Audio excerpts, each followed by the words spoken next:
وادی کشمیر کی آزادی کے لیے کوشش، ایک مجاہد کی سنسنی خیز داستان آپ کے لیے پیش خدمت ہے مشن کشمیر۔ میں کوٹھڑی میں قید تھا۔ مجھے کھانے کے لیے روٹی دی گئی جس کے اوپر دال کا پوچا پھیر دیا گیا تھا۔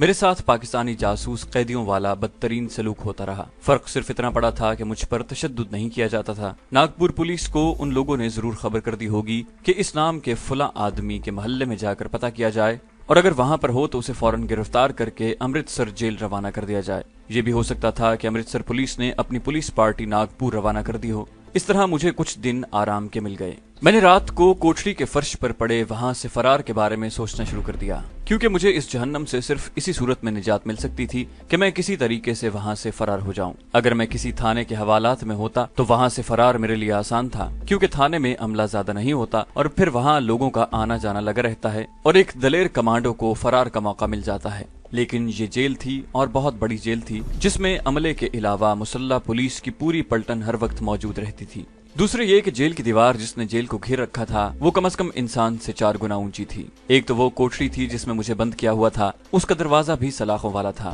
اس کے آگے راہداری تھی، اس کا دروازہ بھی سلاخوں والا تھا۔ اس طرح سے مجھے پہلے 2 سلاخوں والے دروازوں میں سے گزرنا تھا، اس کے بعد جیل کی اونچی دیوار پر چڑھنا تھا۔ جیل کے چاروں کونوں پر اونچی مچانیں بنی ہوئی تھیں، جہاں بندوقیں، رائفلیں اور ہتھیار لیے ہندو سکھ سپاہی دن رات پہرے پر موجود رہتے۔ رات کے وقت تھوڑے تھوڑے وقفے کے بعد سرچ لائٹ کی روشنی دیوار کے دونوں جانب ڈالی جاتی تھی کہ کہیں کوئی قیدی بھاگنے یا نقب لگانے کی کوشش تو نہیں کر رہا۔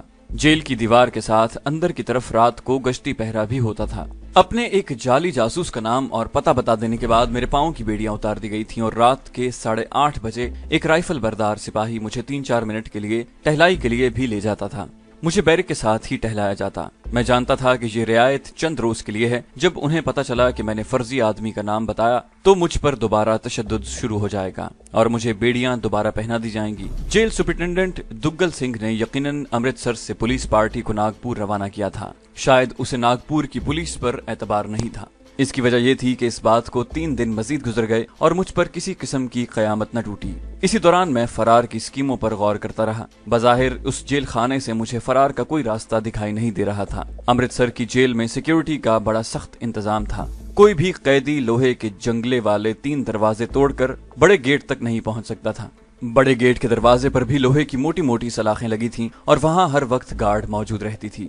میں یہاں کوئی اسکیم بنا کر ہی فرار ہو سکتا تھا اور فرار کی کوئی اسکیم وہاں میری سمجھ میں نہیں آ رہی تھی۔ لیکن کہتے ہیں کہ جب خدا مہربان ہو تو غیب سے آدمی کی مدد کا سامان مہیا ہو جاتا ہے۔ ایک رات کیا ہوا کہ سپاہی میری ٹہلائی کروا رہا تھا کہ ایک ٹرک جیل کے گیٹ سے اندر آیا اور سامنے والی جیل کی بڑی دیوار کے ساتھ لگ کر کھڑا ہو گیا۔ اس میں سے ڈرائیور نکل کر جیل کے اس طرف چلا گیا جدھر جیل کا تنور وغیرہ تھا۔ اس وقت میں کچھ فاصلے پر شمالی بیرک کے پیچھے ٹہل رہا تھا اور رائفل اٹھائے سپاہی مجھ سے چند قدم دور بڑا ہوشیار ہو کر کھڑا میری طرف دیکھ رہا تھا۔ ٹرک کو میں نے بڑے غور سے دیکھا۔ ٹرک کا پچھلا حصہ جیل کی دیوار کے بالکل ساتھ لگا ہوا تھا اور اس کے اوپر دیوار صرف چند فٹ ہی اونچی تھی۔ جیسے بادلوں میں اچانک بجلی چمک جاتی ہے، بالکل اسی طرح ایک خیال میرے دماغ میں چمک اٹھا۔ میرے دل نے اسی وقت مجھے کہا نکل جاؤ، اس کے بعد تمہیں یہ موقع نہیں ملے گا۔ اس خیال کے ساتھ ہی میرے اندر کی ساری توانائیاں بیدار ہو گئیں۔ میرے بازو کے پٹھے تن گئے۔ میں اب جان پر کھیل جانے والا کمانڈو تھا۔ ٹرک ڈرائیور جیل کے کچن کی طرف گیا تھا۔ وہ کسی بھی وقت واپس آ سکتا تھا۔ رات کا وقت تھا۔ جس جگہ ٹرک کھڑا تھا وہاں تک دیوار کے اوپر جو بلب جل رہا تھا اس کی روشنی بہت کم آ رہی تھی۔ میں نے اپنے پیٹ کو دونوں ہاتھوں سے پکڑا اور ہائے کی آواز نکال کر وہیں بیٹھ گیا۔ میں ہائے ہائے کرنے لگا۔ یہ میں نے دیکھ لیا تھا کہ بیرک کے آس پاس کوئی آدمی نہیں تھا۔ سپاہی نے آواز دے کر پوچھا، او کی گلی اوئے، اٹھ۔ میں وہیں لوٹ پوٹ ہونے لگا۔ سپاہی جلدی سے میرے پاس آ کر جھکا۔ بس میرے لیے اتنا ہی کافی تھا۔ دوسرے لمحے اس کی گردن میرے بازو کے آہنی شکنجے میں تھی۔ ایک جھٹکے کی بات تھی اور سپاہی کی گردن لٹک گئی۔ میں جیل کی دیوار کی طرف دوڑ پڑا اور اس جگہ آ کر بیٹھ گیا جہاں اندھیرا تھا۔ اتنے میں مچان پر لگی ہوئی سرچ لائٹ کی روشنی کا گولا ایک طرف سے ہوتا ہوا آیا اور میرے اوپر سے ہو کر گزر گیا۔ روشنی کے اس دائرے کو ابھی دوبارہ 1-2 منٹ کے بعد وہاں آنا تھا۔ میں اٹھ کر ٹرک کی طرف دوڑ گیا اور پیچھے سے اس کے اوپر چڑھ گیا۔ ٹرک کی چھت نہیں تھی، لیکن اس کی ایک طرف کی سائیڈ کی لکڑی کی دیوار جیل کی دیوار سے 1 فٹ کے فاصلے پر تھی۔ میں ٹرک کی دیوار پر چڑھ گیا۔ جیل کی دیوار کی منڈیر مجھے صاف نظر آ رہی تھی۔ میں نے اچھل کر منڈیر کو دونوں ہاتھوں سے پکڑا اور ایک ٹانگ کو دیوار کے اوپر کر کے دوسری ٹانگ بھی اوپر کر لی۔ منڈیر کے اوپر لیٹے لیٹے میں نے دوسری طرف دیکھا۔ نیچے اندھیرے میں مجھے جھاڑیاں سی نظر آئیں۔ मेरे पास सोचने का वक्त नहीं था, किसी भी लम्हे कुछ भी हो सकता था। मैंने अल्लाह का नाम लिया और अपने आप को नीचे गिरा दिया। मैं झाड़ियों में गिरा और मेरे जिस्म को कांटे से चुभे। मैं जल्दी से उठा और दीवार से हटकर जेल के दरवाजे की मुख्तलिफ समत को दौड़ा। मैं अमृतसर शहर के गली कूचों और बाजारों से बचपन से ही वाकिफ था, मगर जिस तरफ अमृतसर जेल थी इस तरफ मैं कभी नहीं आया था। हमारा गांव मुजेठा था जो अमृतसर के करीब ही वाक़ है, और मैं बचपन में अपने बाप के साथ और फिर अपने गांव के स्कूल के लड़कों के साथ अक्सर अमृतसर आया करता था। मैं अभी बहुत छोटा था कि पाकिस्तान बन गया और हम मुजेठा से हिजरत करके पाकिस्तान आ गए। मुजेठा और अमृतसर स्टेशन के दरमियान खेतों में हम पर सिखों के जत्थे ने हमला कर दिया और मेरी बहन शहीद हो गई। शहर के बाजारों से मैं वाकिफ था, लेकिन कंपनी बाग से आगे मैं कभी नहीं गया था, और अमृतसर जेल खाना कंपनी बाग के शुमाल में जहां बिजली घर था उसके आगे जाकर आता था। ये सब कुछ इतनी जल्दी और आनन फानन हो गया था कि मुझे अभी तक यकीन नहीं आ रहा था कि मैं जेल के दोज़ख से फरार होने में कामयाब हो गया हूँ। ऐसे लग रहा था जैसे कुदरत ने सारा इंतजाम पहले ही से कर रखा था। मैं सड़क पर आ गया। अब मैं दौड़ नहीं रहा था, लेकिन कुदरती तौर पर मेरे कदम तेज तेज उठ रहे थे। रात का अंधेरा चारों तरफ था। कहीं कहीं सड़क पर बिजली के खंबे पर रोशनी नजर आ रही थी। मैं सड़क से हटकर खेतों के साथ साथ चल रहा था। मेरा रुख कंपनी बाग के दोराहे की तरफ था। मेरे हिसाब से कम आध घंटे तक मेरे फरार की कोई खबर नहीं हो सकती थी, क्योंकि सिपाही ने मुझे 5 मिनट टहलाने के बाद वापस कोठरी में बंद कर देना था। उसके बाद कोई आधे घंटे के बाद जमादार ने आकर कैदियों में दाल रोटी तकसीम करनी थी। मेरे पास बमुश्किल आधा घंटा था। इस आधे घंटे के अंदर अंदर मुझे अमृतसर शहर से बाहर निकल जाना था। इसकी एक ही सूरत थी कि मैं कंपनी बाग में से होकर मुजेठा रोड की तरफ पड़ जाऊं, क्योंकि वो ऐसा इलाका था जिसको मैं रात के अंधेरे में भी पहचान सकता था। मुझे मुजेठा में अपने गांव से जुदा होते कई साल गुजर चुके थे, और हमारे मुल्कों में इतने जल्द शहरों में तब्दीली नहीं आया करती। पुरानी चीजें अपनी जगहों पर जूं की तूं मौजूद रहा करती हैं। लेकिन मैं मुजेठा गांव में रुकना नहीं चाहता था। ये पहले भी सिखों का गांव था, और अब तो वहां पाकिस्तान के इलाकों से भी सिख आकर आबाद हो गए थे। मैं चाहता था कि मुजेठा गांव के करीब से जो सड़क आगे जालंधर लुधियाने वाली रेलवे लाइन की तरफ जाती है उस तरफ निकल जाऊं। मैं तेज तेज चलता कंपनी बाग वाले दोराहे से गुजरकर कंपनी बाग में दाखिल हो गया। मेरा हुलिया भी खराब था। मैली जैकेट, मैली कमीज और मैली फटी पुरानी पतलून और पाँव में जूता। जूते की हालत खराब नहीं थी, इसलिए चलने में मुझे कोई दिक्कत पेश नहीं आ रही थी। अमृतसर की जेल में मुझ पर काफी तशद्दुद हुआ था और काफी मारा पीटा गया था, मगर मेरे जिस्म की तवानाई फिर से बहाल हो गई थी। ये फिक्र जरूर था कि कहीं दोबारा न पकड़ा जाऊं। मैं अभी तक खतरे के मकाम से दूर नहीं हुआ था। आधे घंटे बाद जेल में अलार्म उठेगा और पुलिस को इत्तला कर दी जाएगी। इन जेल वालों ने फौरन मेरा फोटो भी उतरवा कर रख लिया था। पुलिस को मेरा फोटो दिखाकर मेरे पीछे लगा दिया जाएगा। हर थाने में फोन पर मेरे फरार की खबर कर दी जाएगी, और पुलिस की पार्टियां मुख्तलिफ समत से निकलकर मुझे शहर के अंदर ही घेरे में लेने की कोशिश करेंगी। जेल या दुश्मन के कैदी कैंप से फरार होना मुश्किल नहीं होता। आदमी के अंदर दलेरी और हिम्मत हो तो फरार का कोई न कोई सबब बन जाता है। आदमी फरार हो जाता है, लेकिन असल काम फरार के बाद अपने आप को उस वक्त तक पुलिस के चुंगल से बचाना होता है जब तक कि आदमी खतरे की सरहद से बाहर नहीं निकल जाता। फरार सभी हो जाते हैं, मगर अपनी मंजिल तक फरार के बाद कोई कोई ही पहुंचता है। मेरा भी यही हाल था। किस्मत ने यावरी की थी और कुदरत ने मेरे फरार का अज खुद सामान मुहैया किया था, और मैंने जुर्रत से काम लेकर अपने आप को जेल की चार दीवारी से बाहर फेंक दिया था। मगर असल काम जो फरार से भी ज्यादा मुश्किल और नाजुक था अब शुरू हो रहा था, जब मुझे उस इलाके से निकलकर दिल्ली पहुंचना था। मैं दिल्ली पहुंचकर अपने मास्टर स्पाई गुल खान और प्रोफेसर जमशेद के बारे में मालूम करना चाहता था कि उन पर मेरी गिरफ्तारी के बाद क्या गुजरी, और क्या वो दिल्ली में ही थे या वहां से किस तरफ रूपोश हो गए थे। ये मालूम करना मेरा अखलाकी फर्ज था। बहुत मुमकिन था कि वो किसी अजियतनाक मुश्किल में हो और मैं उनकी मदद कर सकूं, लेकिन उस वक्त सबसे अहम मसला खुद मेरी अपनी मदद करने का था। अपनी मदद आपसे मुराद ये है कि मुझे खुद किसी तरीके से अपने आप को अमृतसर से निकाल कर दिल्ली या किसी दूसरी शहर की तरफ जाना था। मुझे अमृतसर की इस हिंदू तवाइफ का भी ख्याल आया जिसके घर में घुसकर मैं छुप गया था, मगर मैं उस तरफ यानी अमृतसर के तवाइफों वाले बाजार रामबाग की तरफ जाने का खतरा मोल नहीं ले सकता था। वहाँ हर वक्त पुलिस फिरती रहती है और मैं जाते ही पकड़ा जा सकता था। मुजेठा भी कंपनी बाग से काफी दूर था, अलबत्ता मुजेठा रोड करीब थी। रात के 9 पौने 9 बजे का वक्त होगा। सर्दियों का मौसम खत्म हो चुका था और मार्च का महीना शुरू हो गया था। रात बड़ी खुशगवार थी और कंपनी बाग की फजा रात के अंधेरे में तरह तरह के फूलों की खुशबुओं से बसी हुई थी, मगर उस वक्त मेरा ध्यान फूलों की तरफ बिल्कुल नहीं जा रहा था। मैं नहर क्रॉस कर गया, आगे बाएं जानिब हो गया। यहाँ काफी लोग आ जा रहे थे। चौक में पान की दुकान थी जहाँ फिल्मी गाने बज रहे थे। मैं आराम आराम से चलने लगा था। मैं वहीं से एक खाली सड़क पर हो गया। इस सड़क के दोनों जानिब जामन के घने दरख्त हुआ करते थे। मैंने दरख्तों को गौर से देखा। अंधेरे में मुझे ये जामन के दरख्त ही लगे। इसका मतलब था कि मैं ठीक रास्ते पर जा रहा हूँ। ये सड़क आगे जाकर एक मैदान में निकलती थी। इस मैदान को पार करके मैं हिंदुओं के एक मरघट के करीब से गुजर गया। इस मरघट को भी मैं पहचानता था। जहाँ बचपन में हिंदू किसी मुर्दे को जलाने के लिए लाते थे तो हम एक तरफ खड़े होकर मुर्दे को जलता देखा करते थे। आगे सिखोवाल का छोटा सा गांव आता था। मुझे दूर से गांव की 2-3 बत्तियां जलती नजर आईं। इस गांव की दूसरी तरफ से जालिंधर जाने वाली रेलवे लाइन थी। मुझे वहां जाना था। मैं रुके बगैर चलता गया। जिस तरफ से मैं गांव में दाखिल हुआ वो गांव का अकबी हिस्सा था, जहां एक छप्पड़ यानी जौहड़ होता था। ये जौहड़ आज भी मुझे अंधेरे में नजर आ गया। मैं गांव की तंगो तारीक गलियों में दाखिल होने की बजाय गांव के बाहर से होकर आगे की तरफ चलने लगा। एक तरफ कोई बागीचा था जहां कुछ लोग बैठे बातें कर रहे थे। फिर एक आदमी पूरन भगत की दास्तान सुनाने लगा। मैं गांव के गंदे नाले की तरफ हो गया। इतने में अचानक पीछे मुझे मोटर गाड़ी की आवाज सुनाई दी। मैंने पलट कर देखा। बागीचे के बाहर खंबे पर बिजली का बल्ब रोशन था। मैंने उसकी रोशनी में एक ट्रक को रुकते देखा। ट्रक के रुकते ही उसमें से वर्दीपोश पुलिस के सिपाही छलांगे लगाकर उतरे और किसी ने बागीचे में बैठे लोगों के मुखातिब करके ऊंची आवाज में कहा, खबरदार, जहां बैठे हो बैठे रहो। फिर सिपाहियों को हुक्म दिया, पिंड की नाकाबंदी कर लो, भाग के जाओ। मैं एक बार तो सुन होके रह गया। फिर जल्दी से नाले के पुल पर से गुजरकर गांव की एक तंग गली में घुस गया। किसी सिपाही ने पीछे से आवाज दी, ठहर जाओ, तू कौन है? मैंने गली में बेतहाशा भागना शुरू कर दिया। मेरे जेल से फरार होने का पता चल गया था और पुलिस ने मेरी तलाश में उस गांव की नाकाबंदी कर ली थी और अब वो घर घर तलाशी लेने वाली थी और मेरा पकड़ा जाना यकीनी था। गांव की गलियां ज्यादा लंबी नहीं होती। मैं चंद कदम ही भागा था कि आगे दीवार आ गई। ये अंधेरे में मुझे दीवार लगी, मगर ये एक मकान था जिसका दरवाजा खुला हुआ था और अंदर से किसी आदमी के भजन गाने की आवाज आ रही थी। वो बगैर साज के पढ़ने के अंदाज में गा रहा था, मगर मेरे सामने और कोई रास्ता नहीं था। पुलिस के आदमी गली तक आ गए थे। मुझे उनकी आवाजें सुनाई दे रही थीं। मैंने दिल में सोचा, अब जो होगा देखा जाएगा। मैं मकान में दाखिल हो गया।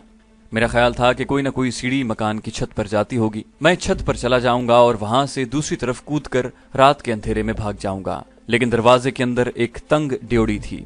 ड्योढ़ी के आगे एक और दरवाजा था जो बंद था। भजन गाने की आवाज उसी दरवाजे के पीछे से आ रही थी। इतने में मुझे पुलिस के आदमियों के कदमों की आवाज सुनाई दी। पुलिस मेरी तलाश में गली में आ गई थी। शायद किसी सिपाही ने मुझे गली में दौड़कर दाखिल होते देख लिया था। मेरे पीछे भी मौत थी और आगे भी। आगे जो मौत थी उसमें बचने की थोड़ी सी उम्मीद थी। मैंने दरवाजे को धकेला, वो खुल गया। अंदर एक आदमी लालटेन के पास छोटी सी किताब लेकर बैठा भजन गा रहा था। उसने चौंक कर मेरी तरफ देखा। मैंने जल्दी से दरवाजा बंद करके कहा, मैं बेगुनाह हूँ, मैं हिंदू हूँ, पुलिस मेरे पीछे लगी है, भगवान के लिए मुझे बचा लें। उस आदमी ने एक लम्हे के लिए मेरी तरफ देखा, फिर उठा, किताब बंद करके चारपाई पर रखी और सबसे पहले दरवाजे को कुंडी लगाई। मुझे चारपाई के नीचे इशारा करके कहा, इसके नीचे छुप जाओ। मैं चारपाई के नीचे घुस गया। उस शख्स ने चारपाई पर पड़ी हुई चादर खींचकर इस तरह नीचे कर दी कि बाहर से कोई शख्स चारपाई के नीचे नहीं देख सकता था। वो दोबारा चौकी पर लालटेन के आगे बैठकर भजन गाने लगा। इतने में दरवाजा जोर से खटखटाया गया। उस शख्स ने पूछा, कौन हो भाई? पुलिस है, बाहर आओ। वो आदमी जो यकीनन हिंदू था, क्योंकि एक तो वो भजन गा रहा था, दूसरे उसके माथे पर तिलक लगा था, तीसरे इस गांव में तकसीम के बाद किसी मुसलमान की मौजूदगी का सवाल ही पैदा नहीं होता था। वो उठा। मुझे दरवाजे की कुंडी खोलने की आवाज आई। मैंने सांस रोक लिया। सिपाही ने कहा, यहाँ कोई आदमी तो नहीं आया? एक पाकिस्तानी मुसलमान जासूस जेल से फरार हो गया है। पाकिस्तान का लफ्ज सुनकर मुझे यकीन हो गया कि अब ये हिंदू यकीनन पुलिस को बता देगा, क्योंकि मैंने उसके आगे अपने आप को हिंदू जाहिर किया था। मगर मैं हैरान रह गया जब उसने पुलिस कांस्टेबल से कहा, यहाँ तो सिर्फ मैं ही हूँ और कोई नहीं। तुम मुझे पाकिस्तानी जासूस का हुलिया बता दो। अगर वो यहाँ आ गया तो मैं उसे पकड़कर थाने ले आऊंगा। पुलिस कांस्टेबल ने कहा, जवान आदमी है, मैली सी पतलून कमीज है, दाढ़ी मूछ नहीं है, ख्याल रखना, हम गांव की तलाशी ले रहे हैं। वो आदमी बोला, चिंता न करें, यहाँ आया तो बचकर नहीं जा सकेगा। मुझे पुलिस कांस्टेबल के कदमों के वापस जाने की और दरवाजा बंद करके कुंडी लगाने की आवाज आई। मैं चारपाई के नीचे पड़ा हैरान हो रहा था कि ये किस किस्म का हिंदू है।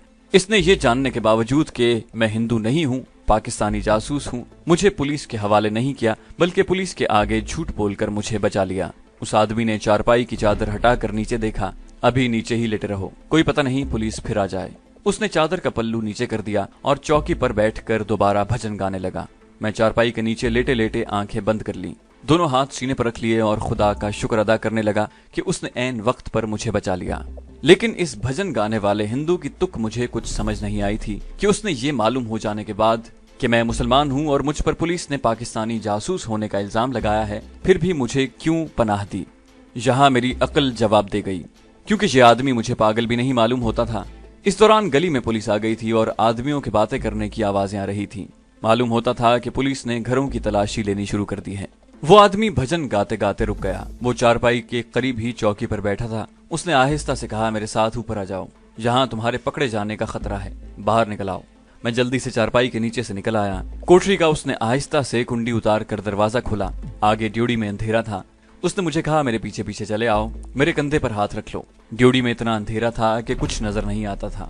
میں نے اس کے کندھے پر ہاتھ رکھ دیا۔ وہ 3-4 قدم چل کر ایک طرف مڑ گیا، جہاں سیڑھیاں اوپر جاتی تھیں جو مجھے آتے ہوئے اندھیرے میں نظر نہیں آئی تھیں۔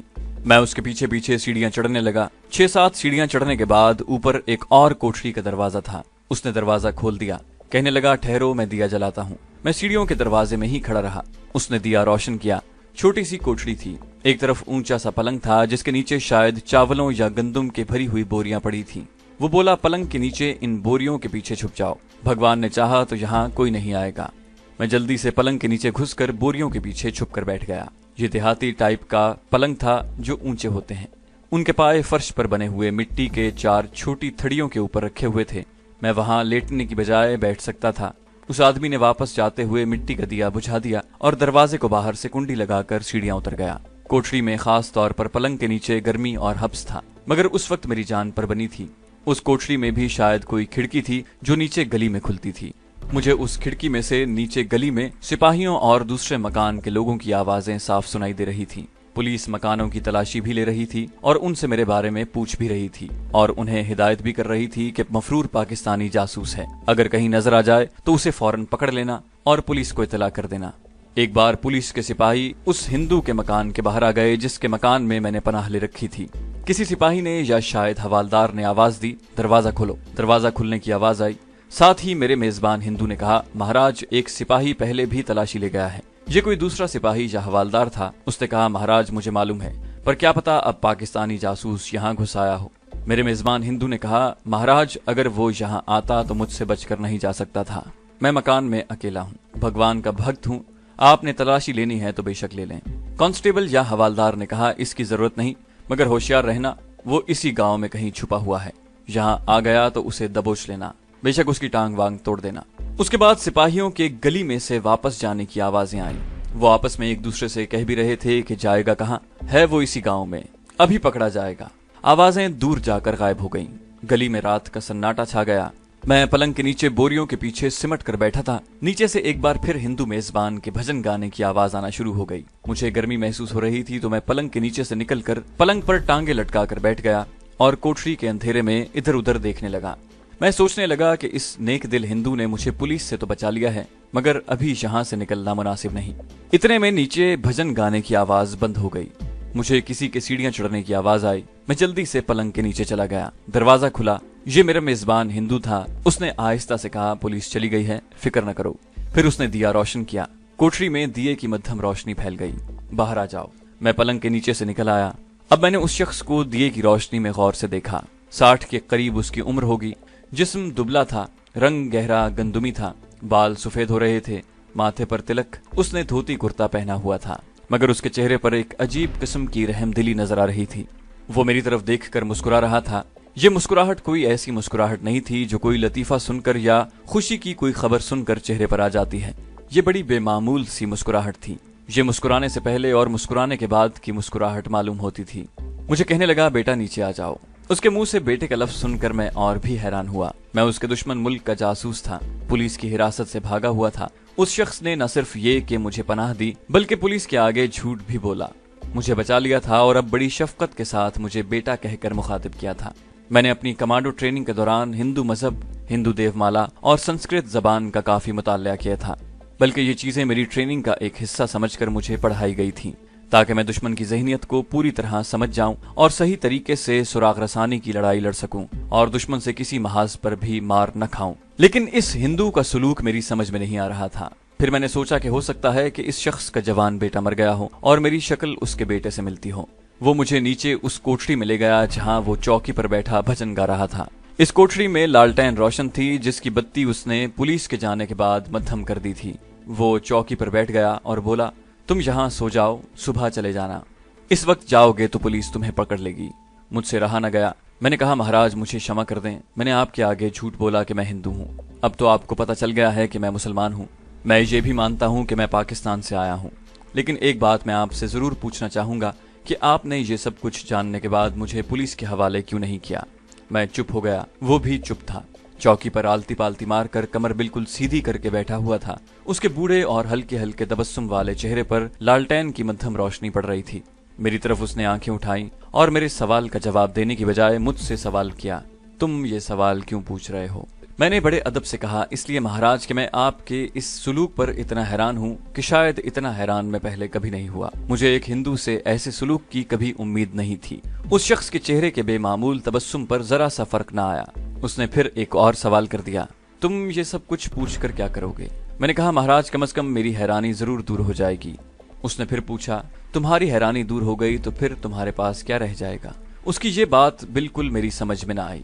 मैंने कहा, मैं आपका बड़ा धन्यवादी हूँ, आपने मेरी खातिर अपने आप को खतरे में डालकर मुझे बचा लिया।